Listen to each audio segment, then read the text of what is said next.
कोई है?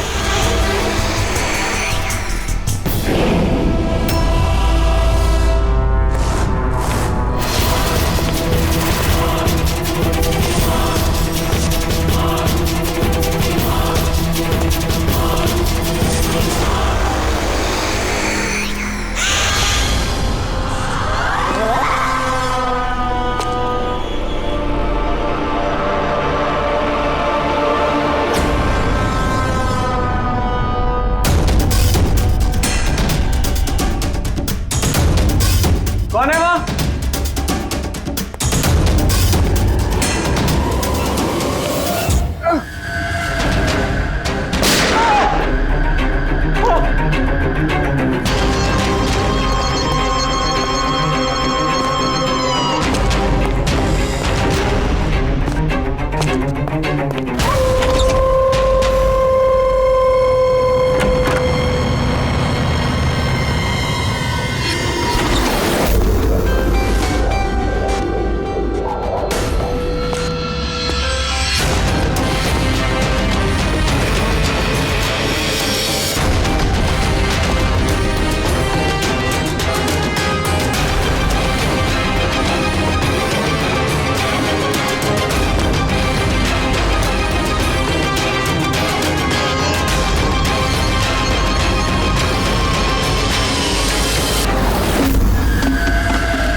पैर पे भी गोली मारी है, हाथ पे भी। ये बॉडी सबसे पहले किसने देखी थी? सर मैंने देखी थी। आज सुबह जब 9 बजे मैंने ऑफिस खोला तो देखा टोनी सर की लाश पड़ी है। तभी मैंने आपको फोन किया। आप? सर मैं रीटा, टोनी सर की सेक्रेटरी। ये टोनी इस कंपनी के अकेले मालिक थे या आप कोई और भी पार्टनर था? नहीं सर, अकेले ही मालिक थे टोनी सर। तो इनके बाद नेक्स्ट सीनियर ऑफिसर कौन है कंपनी का? Sir Rohit sir. रोहित? जी सर, मैं ही इस कंपनी का सीईओ हूँ। किस चीज़ की कंपनी है ये? सर हम टॉक्स और सिक्योरिटीज में डील करते हैं। सर इनकी बेल्ट और जूते देखिए सर। इतने बड़ी कंपनी के सीईओ ये पहन के आएंगे ऑफिस? तो रोहित जी, क्या चल रहा है आजकल शेयर का भाव? सर वो एक्चुअली सर आज मेरी नींद जरा देर से खुली थी तो मैं अखबार या इंटरनेट पर चेक नहीं कर पाया। अच्छा, तो आपकी कंपनी का कौन सा अच्छा स्टॉक है जो बढ़िया परफॉर्म कर रहा हो? उसके बारे में कुछ बताइए। क्या नाम है उसका? सर वो याद नहीं आ रहा सर। तो आप लोग बताइए स्टॉक के बारे में। एक भी स्टॉक का नाम बताइए आप लोग।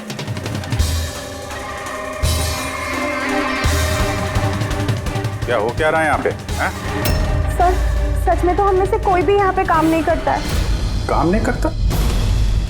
क्या मतलब क्या है? मतलब सर हम सब लोग एक्टर्स हैं। अरे मगर ये तो फाइनेंस कंपनी है, इसका फिल्मों से क्या लेना देना? सर फाइनेंस कंपनी तो सिर्फ नाम की है, यहाँ पर सर कोई काम नहीं करता। हम एक्टर को सिर्फ इसलिए रखा है ताकि हम यहाँ काम करने की एक्टिंग कर सके। एक्चुअली सर टोनी सर से मिलने दिन में बहुत सारे क्लाइंट्स आते थे।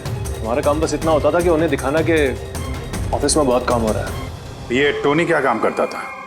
किस चीज़ की मीटिंग होती थी यहाँ पे? सर उनकी जो भी मीटिंग्स होती थी वो उनके केबिन के अंदर होती थी। अब वो क्लाइंट्स के साथ क्या बातें करते थे वो हम में से किसी को नहीं पता सर। और कब से चल रहा है ये सब? सर पिछले 2 हफ्ते से। कमाल है, एक नकली कंपनी जहाँ पे नकली काम होता था उसके मालिक का खून हो जाता है। समझना पड़ेगा एग्जैक्टली यहाँ पे हुआ क्या था। तो यहाँ पे टोनी को पहली गोली लगी है। अगर उसे गोली यहाँ लगी है तो वहां उसे भाग जाना चाहिए था। वो तो एग्जिट है, वो वापस ऑफिस के अंदर क्यों गया? शायद खूनी इस तरफ होगा, बचने के लिए इधर भागा होगा। ये हैंडल पे भी खून है, वहां से अंदर आया और फिर वहां पे लेके गया उसको जहां पे खून हुआ। ब्लड ट्रेल इधर भी है। सर ये यहाँ देखिए, इतना सारा खून। लगता है यहाँ पे छुप के बैठा होगा बचने के लिए। और खूनी आया, उसके बाद उसको वहां ले गया जहां पे उसकी मौत हो गई। सर वो पानी का बॉटल सर, पानी लग रहा है सर। है तो पानी, पर बॉटल में खून। बॉटल हाथ में थी या उससे मारा?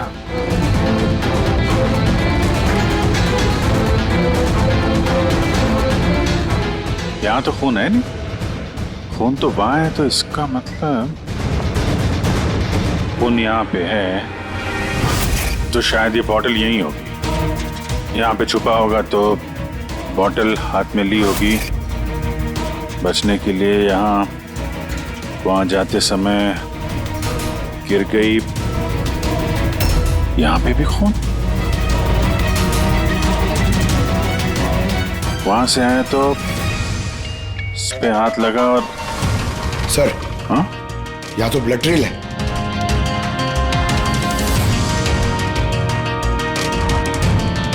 यहाँ पे क्या कर रहा था?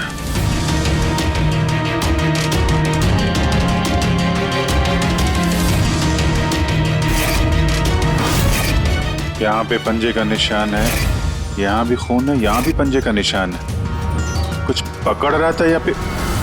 अरे क्या? ठीक हो? हाँ सर। गन छुपा के रखी है अंदर। शायद इसी को ढूंढने आया होगा, लेकिन इसके पहले गन तक पहुंचता खूनी पहुंच गया इसके। मगर सर ये ऑफिस में उसने गन क्यों छुपा के रखी? ऑब्वियसली उसकी जान को खतरा होगा। इतना गड़बड़ घोटाला करके रखा हुआ था यहाँ पे, एक्टर्स लोगों को हायर करके रखा था। पता नहीं कितने दुश्मन होंगे इसके। ये डायरी भी।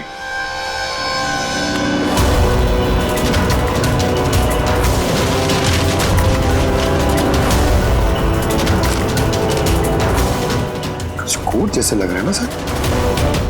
कोड वर्ड में लिखा है और डायरी को छुपा के रखा था। जरूर इसका टोनी के मौत के साथ कोई ना कोई कनेक्शन है। ये इसका बॉडी स्कैन चेक किया तुमने? वैसे स्कैन देखा मैंने, बाकी सब कुछ ठीक है। सिर्फ इसके एब्डोमेन में मुझे कुछ अजीब सी गोल गोल सी चीजें नजर आ रही हैं। समझ में नहीं आ रहा क्या है। चलो देखें क्या। ये देखिए सर, ये जो गोल गोल सी चीज है ना तारिका, ये मेटेलिक चीज है, कोई something metallic. Metallic like coin जैसी। एब्सोल्युटली। लेकिन ये इसके एब्डोमेन में आई कैसे? एक काम करते हैं, इसके पोस्टमार्टम से ही पता लगेगा आखिर ये चीज है क्या। यस के टोनी के पेट में से ये 5 सिक्के निकले। बॉस, मैंने इन सिक्कों के बारे में पता लगाया। ये सिक्के किसी भी देश की ऑफिशियल करेंसी नहीं है। मगर सर कोई अपनी मर्जी से ये सिक्के क्यों खाएगा? शायद खूनी ने टॉर्चर करने के इरादे से टोनी को मजबूर किया होगा ये सिक्के निकलने के लिए। कोई ना कोई कनेक्शन तो है इस सिक्कों का इस केस के साथ। ये जो टोनी के नकली एम्प्लॉइज हैं, इनसे पूछते हैं। तो बताइए, आप में से किसने ये कॉइन्स देखे टोनी के पास? नहीं सर, किसी ने नहीं। सर याद कीजिए, जोर डालिए अपने दिमाग पर, बताइए। टोनी का खून किसने किया? आप दोनों कौन? मैं दीनानाथ और ये शेखर, मैंने यहाँ फ़ोन किया था। ऑफिस जाकर पता चला कि टोनी का खून हो गया। आप लोग कैसे जानते हैं टोनी को? मैं उससे सेट कॉइन्स खरीदता था। Set coins? जी। ये है क्या एग्जैक्टली?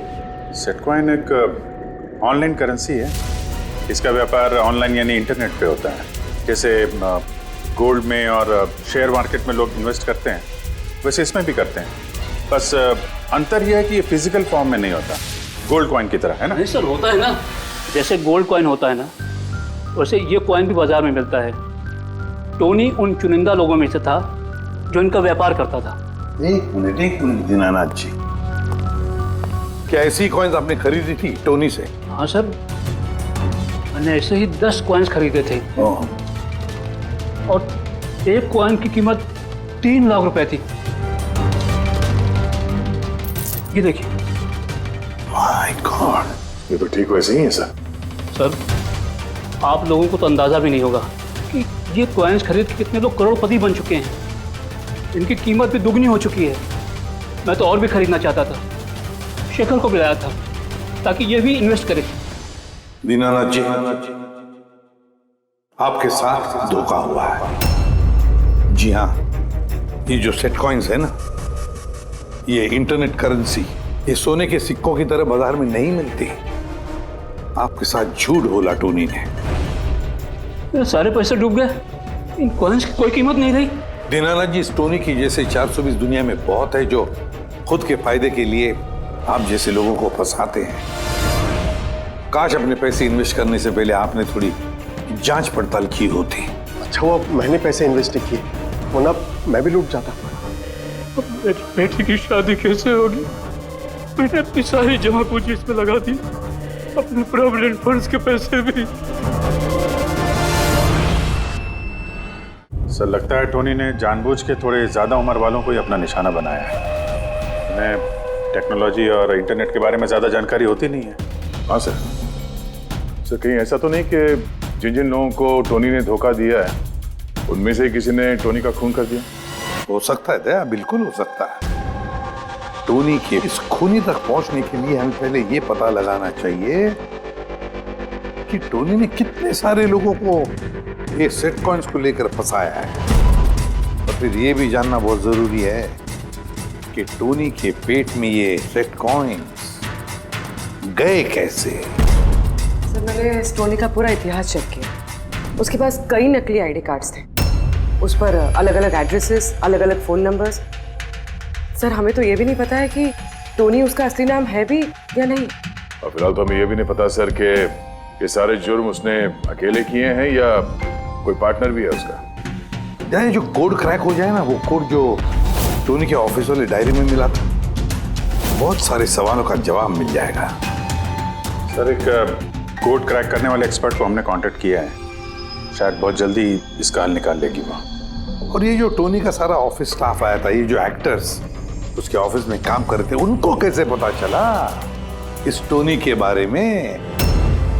सर, एक अशोक नाम का कास्टिंग डायरेक्टर है, उसी ने ये सारे एक्टर्स भेजे थे टोनी के ऑफिस में। बस तो मिल लो इस अशोक से, मिल लो। सर, कॉमेडी, रोमांस, हर इमोशन एकदम कूट कूट कर भरा है उसमें। क्या नहीं चलेगा? अच्छा ठीक है सर, मुझे थोड़ा टाइम दीजिए, मैं भी भेजता हूँ। ठीक ठीक ठीक है सर, ठीक है।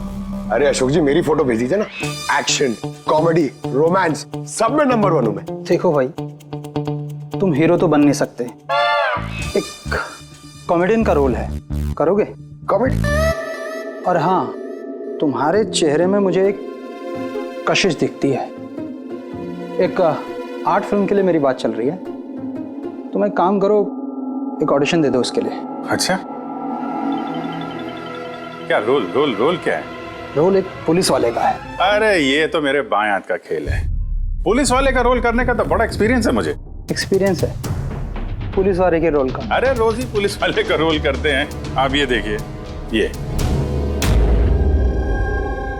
सीआईडी असली है क्या? असली है, और जिस जेल में तुझे लेके जाएंगे ना, वो भी असली है। जेल? अब बजी दिमाग की घंटी।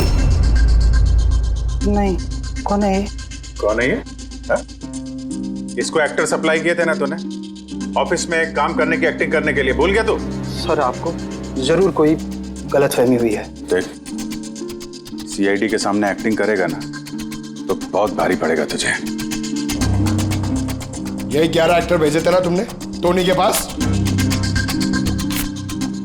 हाँ याद आया, भेजा था मैंने, लेकिन सर काम करने की, एक्टिंग के लिए नहीं भेजे थे, बल्कि टोनी ने मुझसे ये कहा था कि वो एक शॉर्ट फिल्म बना रहा है और उसको कुछ स्ट्रगलिंग एक्टर चाहिए। जो एक्टर तूने भेजे थे ना उसका इस्तेमाल करके उसने बहुत बड़े घपले किए हैं। सर ये बात मुझे कैसे पता चलेगी? सर पूरे 12 में से किसी भी एक्टर ने मुझे ये बात नहीं बताई सर। 12? सर उसकी ऑफिस में तो 11 लोग थे, ये 12वां कहां से आ गया? अच्छा, वो जो एक्टर भेजे थे उनकी लिस्ट दिखाना जरा। जी सर।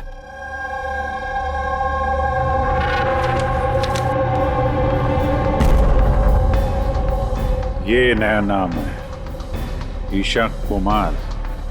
ये नहीं थी उस वक्त वहां पे, ये कहां गायब हो गई? सर इस केस में सवाल ज्यादा है, जवाब कम है, और वो कोड भी क्रैक नहीं हुआ अभी तक। सर रीना जी, आपने हमें यहाँ टोनी के घर पे क्यों बुलाया? और वो उन कोड्स का हल निकाल पाई या नहीं? काफी टेढ़ा कोड है सर, बिना साइफर के हल निकाल पाना नामुमकिन है। साइफर? ये साइफर क्या होता है? साइफर कोई ऐसी किताब या डायरी होती है जिनके अंदर इन खुफिया कोड्स का राज छुपा होता है। फ्रेडी, जैसे अंडरवर्ल्ड की दुनिया में ये चीजों के नाम को कोड्स में इस्तेमाल करते हैं, जैसे गन है उसे घोड़ा कहते हैं, और कौवा मतलब मोबाइल। तो ये सारे कोड्स एक साइफर में होते हैं। अगर ये साइफर मिल जाए तो सारे सवालों के जवाब मिल जाएंगे। सर मुझे लगता है ये टोनी इस साइफर को ऐसी जगह रखता होगा जहाँ से उसे वो आसानी से देख सकता हो या पढ़ सकता हो। लेकिन सर उसका ऑफिस तो अच्छी तरह से चेक किया था, वहां पर तो कुछ भी नहीं मिला। तो हो सकता है टोनी के घर पे मिल जाए। ये देखिए सर, बड़ा अजीब सा निशान इस पेपर पर। शायद ये निशान इस कोड का कोई अहम हिस्सा है। तो इस निशान का राज यहीं कहीं होना चाहिए। घर का एक एक कोना चेक करते हैं।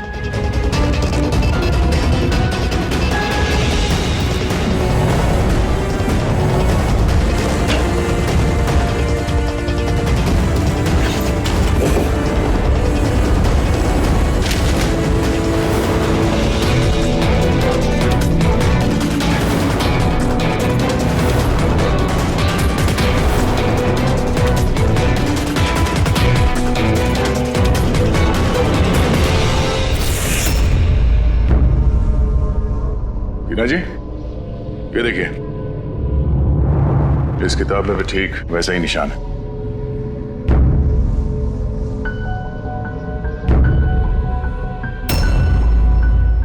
सर यही तो साइफर है।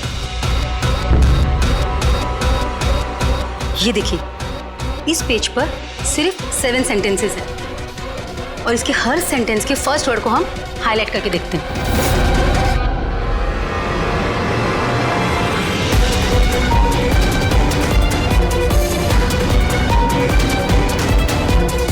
ये सीजर का क्या होता है? जूलियस सीजर का नाम तो सुना होगा ना? हाँ। लगता है उसके जमाने का कोई पुराना कोड है। तो यहाँ ये सीजर के आगे जी भी तो है। यही तो मालूम करना है कि कौन से सीजर साइफर का इस्तेमाल हुआ है। मान लो ए अगर जी है और बी अगर एच है तो A to Z कुछ इस तरह दिखेगा। ये देखिए,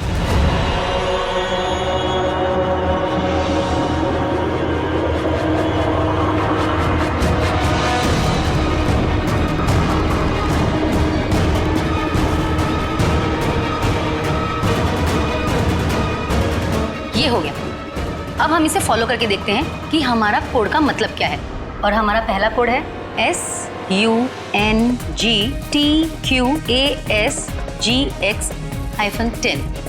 अब हम इसे मैच करके देखते हैं। SMUONHAN।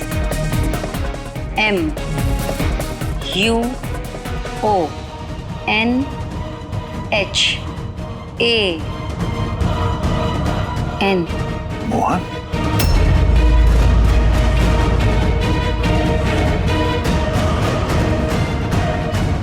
के पहले कोड का मतलब है मोहन कुमार 10। सर, इस मोहन कुमार नाम का तो कोई आदमी है ही नहीं इस केस में। अगर है ना तो ढूंढना पड़ेगा। ये बाकी के सारे जो कोड हैं उनको भी डिकोड करते हैं। प्लीज कुणाल, तुम समझने की कोशिश करो। मैं पंकज से बहुत प्यार करती हूँ। प्लीज तुम मेरे और पंकज के बीच कभी मत आना। सच? तुम मुझसे इतना प्यार करती हो? Cut cut cut. कौन हो आप लोग? बीच में आगे पूरा शॉट खराब कर दिए। एक मिनट। आप लोग शॉट बाद में लीजिएगा, हमें ईशा जी से कुछ बात करनी है। CID से प्लीज चलिए आप लोग प्लीज। ये फोटोग्राफ देखिए। टोनी, इसे पहचान दिया आप? इसका खून हो गया। क्या? मगर कैसे? ज्यादा ओवर एक्टिंग करने की जरूरत नहीं है, कैमरा ऑफ है। तुम बताओ कैसे खून हुआ इसका? मैं कैसे बता सकती हूँ आपको इसका खून कैसे हुआ? जिस वक्त इसका खून हुआ सारे नकली एम्प्लॉय उसके ऑफिस में थे, सिवाय तुम्हारे। कहाँ थी तुम? नकली एम्प्लॉय? कौन से नकली एम्प्लॉय? सर ये आप लोग क्या बात कर रहे हैं? मुझे तो कुछ समझ में नहीं आ रहा। टोनी ने तुम लोगों को हायर किया था ना उसके ऑफिस में क्लर्क की एक्टिंग करने के लिए। उसने तो मुझे अपनी मंगेतर का रोल प्ले करने के लिए पैसे दिए थे, वो भी बस एक दिन के लिए। मंगेतर का? हाँ सर, उसके माँ बाबू जी आए थे उससे मिलने और वो उन्हें दिखाना चाहता था कि वो शादी करने वाला है और वो अपनी जिंदगी में बहुत खुश है। उसने तुमको तो बताया होगा ना अपने माँ बाप के बारे में, सारी इन्फॉर्मेशन दी होगी। जी हाँ, बहुत कुछ बताया था ताकि कुछ गड़बड़ ना हो जाए और मुझे याद रहे कब कौन से डायलॉग बोलने हैं। उसके माँ बाप के बारे में जितनी भी इंफॉर्मेशन है तुम्हारे पास, एक एक चीज सब हमें बताओ। Thank you sir, codes decode हो गए। हर कोड से एक नाम मिला है और नाम के आगे एक नंबर।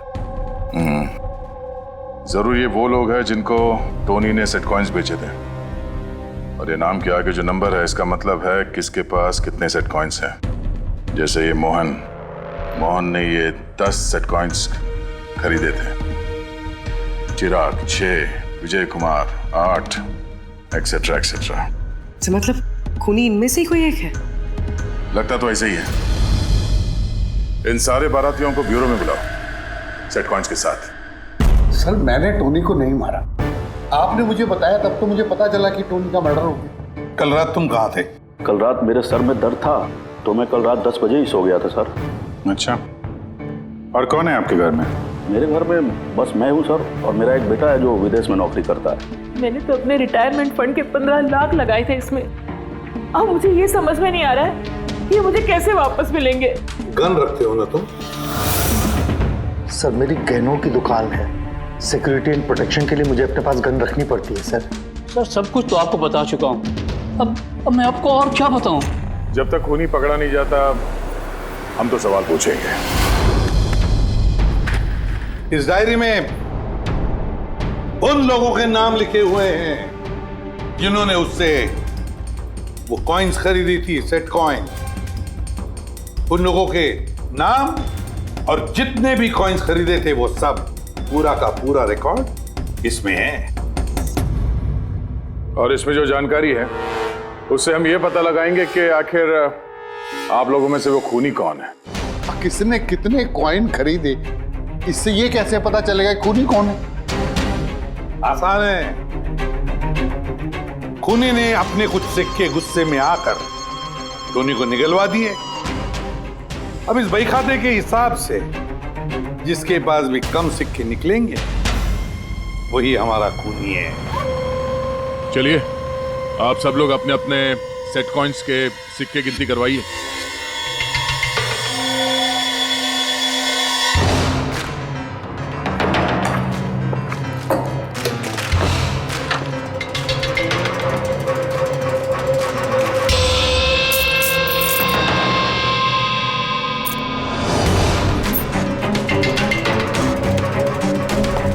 सर, सारे के सारे कॉइन्स हैं, एक भी कम नहीं। कोई भी कम नहीं? ये कैसे हो सकता है? अब तो यकीन हो गया ना आप लोग को कि हम निर्दोष हैं। अब ये क्या कहानी है सर?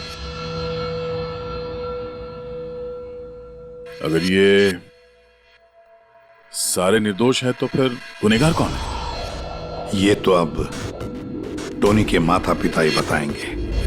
नहीं, ये नहीं हो सकता। हमारा बेटा नहीं मर सकता सर।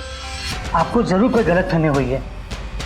हमारा बेटा तो अपने ईमान का इतना पक्का था कि वो किसी का 1 रुपया भी ना ले, और आप कह रहे हो उसने लोगों को ठगा है। मैं जानता हूं ये किसी भी माँ बाप के लिए सुनना आसान नहीं है, पर क्या टोनी की किसी के साथ कोई दुश्मनी थी? हाल फिलहाल में कोई लड़ाई झगड़ा हुआ हो? कैसा झगड़ा सर? वो तो इतना बिजी रहता था कि उसे हमसे मिलने का भी समय नहीं होता था। 3-3, 4-4 महीने बाद घर आता था वो। मिलने नहीं आता था? मतलब कि उसने कई जगह पर अपने ऑफिस खोल रखी थी। कहाँ और कहाँ पे ऑफिस था इसका? दिल्ली, पुणे। जिस शहर में ये टोनी रहा है, कुछ ना कुछ घपला तो जरूर किया होगा उसने। कुंडली निकालो इसके पिछली जिंदगी की। सर, हाँ सर, दिल्ली और पुणे के police officers video conference call पे। गुड।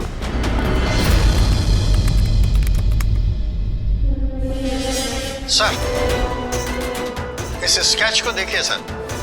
टोनी से इसकी शक्ल मिलती है। इस आदमी के खिलाफ 2 साल पहले यहाँ दिल्ली में FIR दर्ज हुई थी।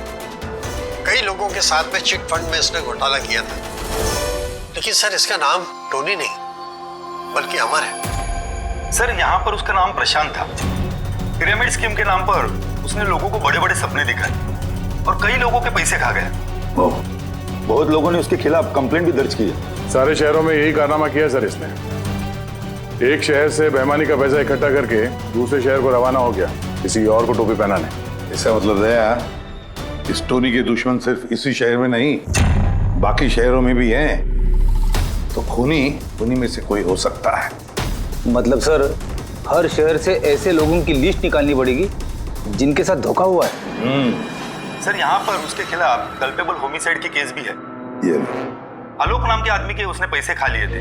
वो सदमा वो आदमी बर्दाश्त नहीं कर पाया, इसलिए उसने सुसाइड किया। तो टोनी को मारने का सबसे बड़ा मोटिव तो आलोक के किसी करीबी के पास है। ना तो उसने सिर्फ पैसा खोया बल्कि अपने किसी करीबी को भी खोया है। हाँ, आलोक, पुणे।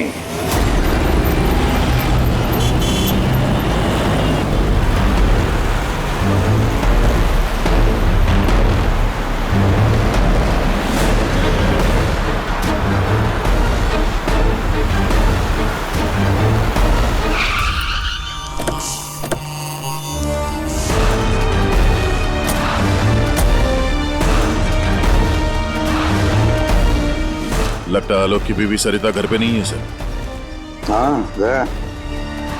आज सुबह से नहीं है। आज का पेपर और दूध। पंकज सर, जाके जरा पड़ोसियों से पूछताछ करो। Excuse me. जी, मैं ऑफिसर पंकज हूँ, CID मुंबई से। हेलो सर, मैं पूनम। हेलो, ये सरिता यहाँ रहती हैं? ये हाँ, कहीं हाँ। गई हुई है बाहर, आपको पता है? वो तो नहीं पता। क्यों, कोई प्रॉब्लम हो गई है? इनके घर की कोई एक्स्ट्रा चाबी होगी आपके पास? सर, हाँ, ये पूनम जी हैं, सरिता की नेबर।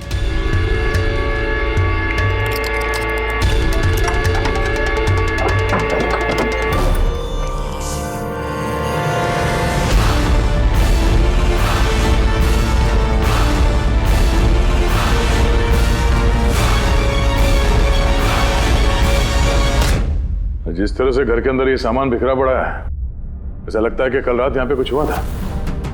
हुआ तो था जरूर दया, कुछ न कुछ तो हुआ था। ये देखो, खून के निशान। ऐसे लग रहा है जैसे किसी को घसीट के यहाँ से ले जाया गया। सर, कहीं किसी ने सरिता का किडनैप तो नहीं कर लिया? पूनम। हाँ सर। सरिता को आखिरी बार कब देखा था तुमने?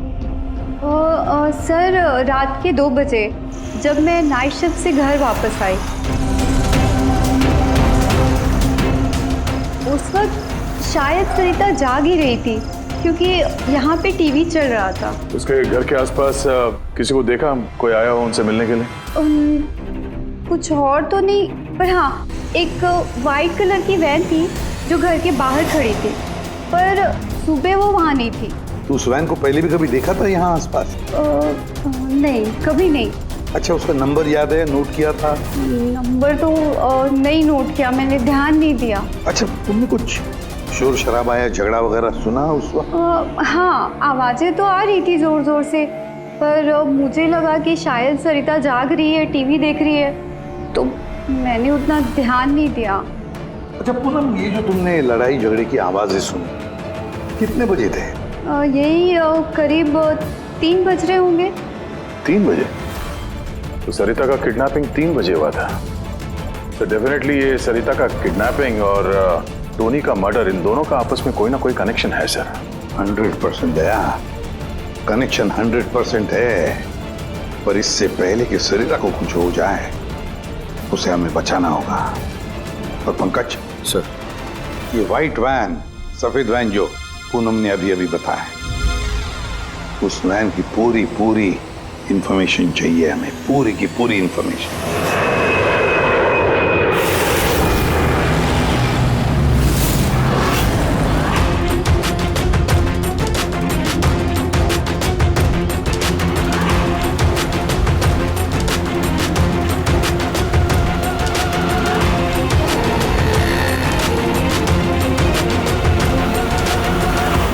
सर, यही रास्ते से वो व्हाइट वैन क्रॉस हुई थी। ये रास्ता तो आगे हाईवे नंबर 15 से जाके मिलता है। कहीं ऐसा तो नहीं कि किडनैपर्स इस सरिता को शहर से बाहर ले गए हो? सर नहीं सर, क्योंकि वो आगे जो टोल नाका है उसमें गाड़ी क्रॉस नहीं हुई है। तो फिर जरूर किडनैपर ने सरिता को टोल नाका और सिग्नल के बीच में कहीं छुपा के रखा। तो सर, इस सिग्नल और टोल के बीच में कोई तो रास्ता होगा जो अंदर जाता है, और शायद किडनैपर्स का अड्डा वहीं कहीं आसपास होगा। हाँ, चलो देखते हैं कोई रास्ता है क्या।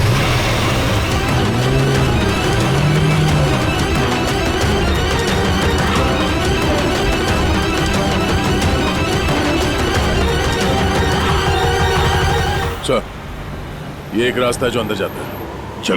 चलो देखते हैं।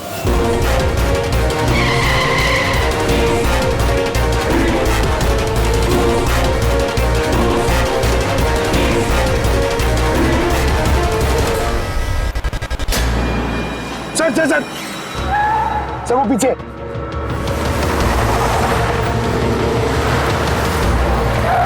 ये देखिए सर।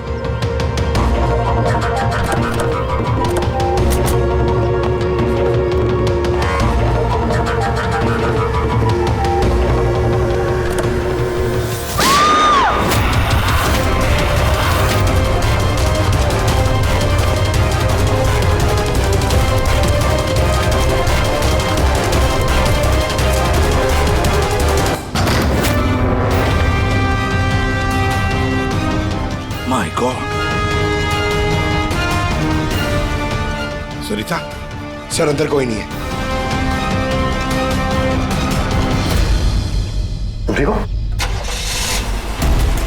सर, लगता है खूनी गाड़ी लेके बाहर है। मैं देखता हूँ सर।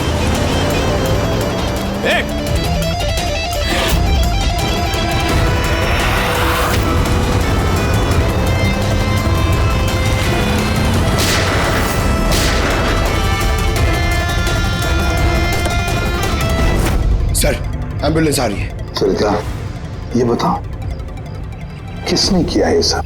उसने मेरी आंखों में पट्टी बांध रखी थी, इसलिए उसका चेहरा भी नहीं देख पाई मैं। नहीं सर, निकल गया, गाड़ी का टायर पंचर करके गया वो। सरिता बताओ, क्यों किया होगा ये सब उसने? सर, उसको मेरे पति आलोक का फाइनेंशियल रिकॉर्ड चाहिए था, पता नहीं क्यों। पर तुम्हारे पति आलोक अब इस दुनिया में नहीं रहे ना? हाँ सर, उन्होंने आत्महत्या कर ली थी क्योंकि किसी फ्रॉड ने उन्हें धोखे से लाखों रुपए लूट लिए। पर वो पैसे भी उनके नहीं थे सर, उन्होंने किसी से कर्जा लिया था, पर कर्जा ना चुकाने की वजह से उन्होंने सुसाइड कर ली सर। अब ये क्या चक्कर है सर? ये किडनैपर को आलोक के फाइनेंशियल रिकॉर्ड्स में इतनी दिलचस्पी क्यों होने लगी? पंकज,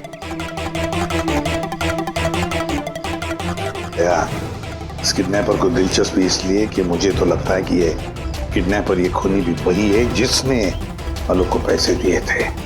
अब जैसे उसे पता चला कि आलोक इस दुनिया में नहीं रहा तो प्रॉब्लम आया, पैसे वसूल किससे करे। उसे पता चला कि आलोक का सारा पैसा टोनी के पास है, तो उसने टोनी को खत्म कर दिया और फिर खुद पर इल्जाम ना आए सारे सबूत मिटाने के लिए उसने सरिता को फोन किया और उसे पूछा कि आलोक का सारा फाइनेंशियल रिकॉर्ड कहां पर है, कौन हो सकता है ये। सरिता सर, एक काम कर सकती हो? हाँ सर। आलोक की फाइनेंशियल रिकॉर्ड्स हमें दे सकती हो?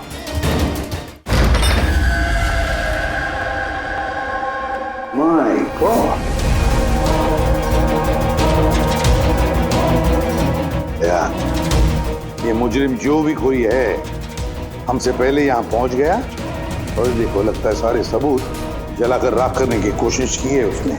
बस सर उस कंप्यूटर के साथ कुछ करना दिया हो जिसमें आलोक के फाइनेंशियल रिकॉर्ड्स हैं। तो फिर देखो जरा कोई कंप्यूटर या लैपटॉप वगैरह मिलता है क्या? सर हाँ, लैपटॉप मिल गया। वंडरफुल। सर आलोक फाइनेंशियल फाइल। गुड। अब इसकी फाइल ओपन करने की कोशिश करो, जरूर उसमें उसके कर्जदारों की लिस्ट मिलेगी हमें। खुल गया सर।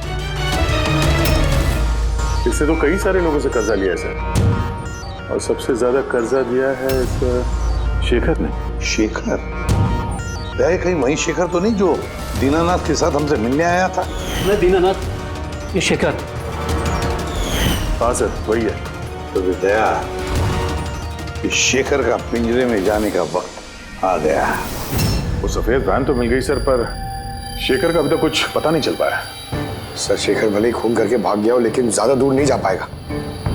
फिर भी कुछ ना कुछ तो गड़बड़ जरूर है इस केस में, पता नहीं क्यों लेकिन सही नहीं लग रहा है मुझे। क्या हुआ सर, आपको कुछ और लग रहा है क्या?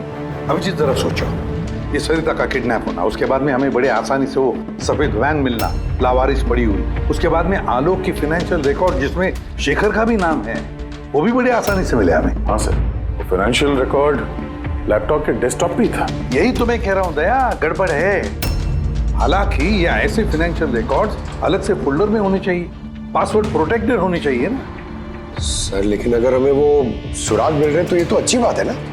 नहीं पंकज, हमें सुराग मिल नहीं रहे हैं, सुराग हमें दिए जा रहे हैं एक के बाद एक, एक के बाद एक। इसीलिए तो मैं कह रहा हूँ ना, गड़बड़ है, कुछ ना कुछ तो गड़बड़ जरूर है। हमें गुमराह करने की कोशिश हो रही है। टोनी के बारे में आपको जो कुछ भी याद है जरा डिटेल में बताइए। बात करने में, लोगों को बड़े से बड़े सपने दिखाने में बहुत अच्छा था ये टोनी। ऐसे किसी से घुल मिल जाता था केवल 2 मिनट में कि जैसे आपको लगे कि दुनिया में उससे अच्छा आपका कोई दोस्त है ही नहीं। और हाँ सर, आलीशान पार्टीज वगैरह रखी थी उसने अपने इन्वेस्टर्स के लिए। उन पार्टीज की तस्वीरें हैं आपके पास? सर हाँ सर, पूर्वी ने ये फोटो भेजी है, सस्पेक्ट के घर से मिली है। अच्छा, तो ये है वो इस पूरे खेल के पीछे। मतलब शेखर भी इसी के कब्जे में होगा सर? इसका फोन ट्रैक करो, शेखर की जान को खतरा है, शेखर को बचाना होगा।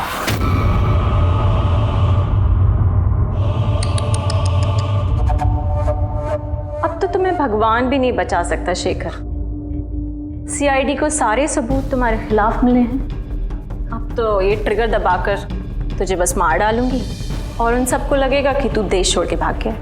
नहीं, ऐसा मत करो प्लीज, मत मारो मुझे। मैं वाकई देश छोड़ के चले जाऊंगा।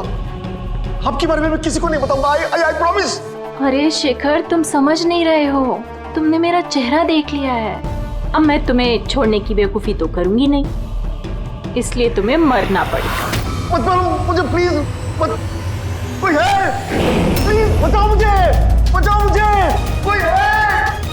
मुझे बांध के रखा यार। उठाओ।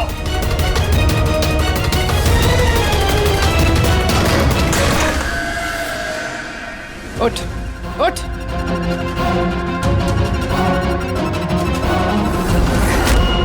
सर मैं रीटा, टोनी सर की सेक्रेटरी।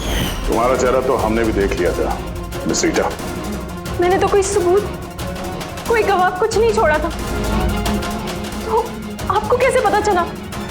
तो इस फोटो के जरिए तुमने हमसे कहा था कि तुम टोनी को पिछले 2 हफ्ते से जानती हो, तो फिर 2 साल पुराने इस फोटो में तुम क्या कर रही हो? ये बहुत कुछ कह गया। अब बताओ, तुमने अपने बॉस टोनी को क्यों मारा? टोनी मेरा बॉस नहीं था, मैं टोनी की बॉस थी। लेकिन तुम तो उसकी सेक्रेटरी बन के घूम रही थी, वो क्या था? वो सिर्फ और सिर्फ एक नाटक था, दुनिया को दिखाने के लिए। असल में सारा दिमाग मेरा था इसमें। टोनी को तो मैंने सिर्फ आगे रखा था ताकि कभी कानून हम तक पहुंचे तो टोनी पकड़ा जाए। तो फिर टोनी का खून करके अपने पैर पे कुल्हाड़ी क्यों मार ली? क्योंकि जब चींटी के पर निकल आते हैं तो उसके पंख काटने पड़ते हैं, और टोनी बहुत ही ज्यादा हवा में उड़ने लगा था, बहुत ही लापरवाह और ओवर कॉन्फिडेंट हो गया था। उसने दीनानाथ के साथ सेल्फी खींच के सोशल मीडिया पे डाल दी वो फोटो। तो तुम्हें डर लगा कि अगर वो फोटो सोशल मीडिया में चला गया तो जिन जिन शहरों में उसने 420 की है वहां कोई ना कोई उसे पहचान लेगा। हाँ, और उसके पेट में जो सिक्के थे वो सिक्के मैंने ही उसे निकलवाए थे ताकि आप लोगों को लगे कि खून किसी ऐसे आदमी ने किया है जिसके साथ टोनी ने बेईमानी की है। और इसलिए तुमने सारे सबूत शेखर के खिलाफ कर दिए ताकि हम उसे अपराधी समझे। न जाने कितनी जिंदगियों के साथ खेला है तुमने। देश भर में न सिर्फ लोगों के पैसे चुराए बल्कि उनकी खुशियां, सपने सब छीन लिए। कड़ी से कड़ी सजा मिलेगी तुम्हें इस जुर्म के लिए।